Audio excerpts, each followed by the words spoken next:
The Asian giant hornet is getting more attention these days after a viral news article dubbed them murder hornets. These invaders were first spotted nearly 5 months ago in Washington state. Now, as beekeepers grow concerned for their bees' safety, scientists are working on a program to deal with those so-called murder hornets. Ryan Sims shows us how. Ferocious, fearless, and furry. Just a few of the many descriptions for Washington state's newest murderers. I store them in ethanol. They just get stored in 70% ethanol or so if we don't have other scientific uses for them. Dr. Chris Looney is the scientific crime fighter here. That's a pretty low-tech operation. Today, outside Bellingham, we followed this seasoned entomologist as he hunted for giant hornets, also known as murder hornets. And so the immediate thing we think about is what are the approaches we have to locate populations, determine how big they are, and then eradicate them. Let me give you some perspective on how big these pests are. So this is a hornet that you would find anywhere, essentially a regular hornet. This is the murder hornet. And if the actual size of the body weren't enough to scare you as it is, consider this. The stinger on this can be up to 1/4 of an inch long. Yet Dr. Looney will tell you the phrase murder hornet isn't actually correct.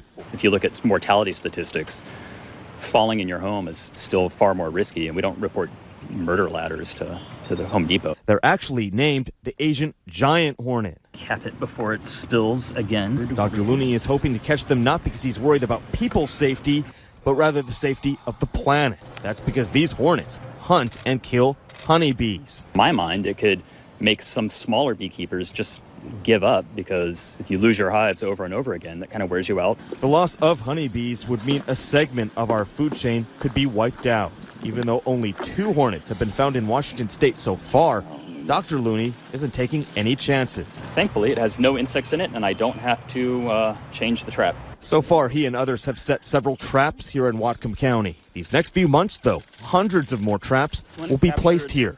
A lot of little flies and maybe a bald-faced hornet and a couple species of yellow jacket. I'll have to get them back to the lab and figure out what they are. On this day, Dr. Looney, he came up empty-handed. He admits he doesn't really expect to find any of these hornets in these traps anytime soon.